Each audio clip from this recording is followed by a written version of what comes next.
Boy, that's spectacular. That's something. I also was holding my Best Actress in the Leading Role card that entire time. I don't mean to start stuff, but whatever story that was, I had that card.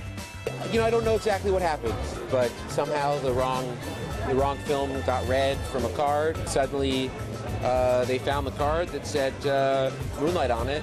I heard the stage manager, he was talking to people, trying to figure out what to do.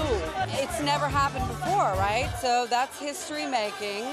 I can't even. It's like it's unfathomable. It felt awkward being there, but actually it was sort of it was dealt with really well. Things happen, but the result is the same. So it's a wonderful experience. For a tiny little movie made for less than $1.5 million, and without the publicity budgets that all these other big movies had, it's extraordinary achievement.